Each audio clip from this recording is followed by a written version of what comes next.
আজকের আমরা বানাবো পোলাও। তা পোলাও এখানে আমি এই বাটির 1.5 বাটি চাল নিয়ে নিয়েছি। আর এখানে 2টো এলাচ, কড়াই তেল দিয়ে দিয়েছি, 2টো এলাচ দিয়ে দিলাম, দারচিনি দিয়ে দিলাম, এখানে আমি 1 চামচ ঘি দিয়ে দিলাম, 3টে লঙ্কা ছিঁড়ে দিয়ে দিলাম। আমি চালটা ধুয়ে নিয়েছি, চালটা দিয়ে দিলাম। আমি ভালো করে একটু ভেজে নেব।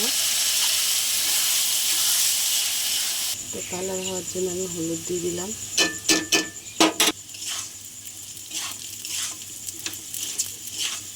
তো চালটা আমাদের মোটামুটি কমপ্লিট হয়ে গেছে ভাজা।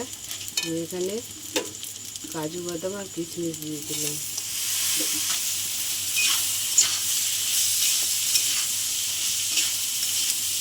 এই বাটি চাল নিয়েছি আমি, আর আমি এখানে ওই বাটিরই 2 বাটি জল দিয়ে দিলাম।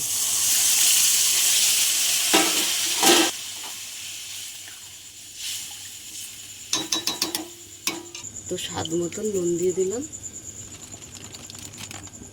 তো আমি একটু মিষ্টি দিয়ে দিলাম, ঢাকা দিয়ে দিলাম।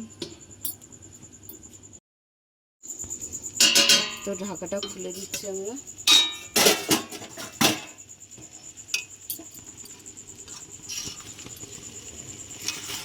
তো আমাদের পোলাওটা হয়ে আসছে।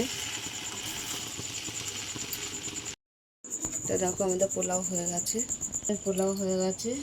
তা তোমাদের কেমন লাগলো বলো। ভালো লাগলে, আজকের আমাদের রাধা অষ্টমী, তার জন্য আমরা আজকের পোলাও বানালাম রাধাকে দেওয়ার জন্য। তো তোমাদের কেমন লাগলো বলো। ভালো লাগলে লাইক করে দেবে, শেয়ার করে দেবে, কমেন্ট করে দেবে, সাবস্ক্রাইব করে আমাদের পাশে থাকবেন। আর ভিডিওটা অবশ্যই আপনারা দেখবেন। আজকের এই পর্যন্ত, টাটা।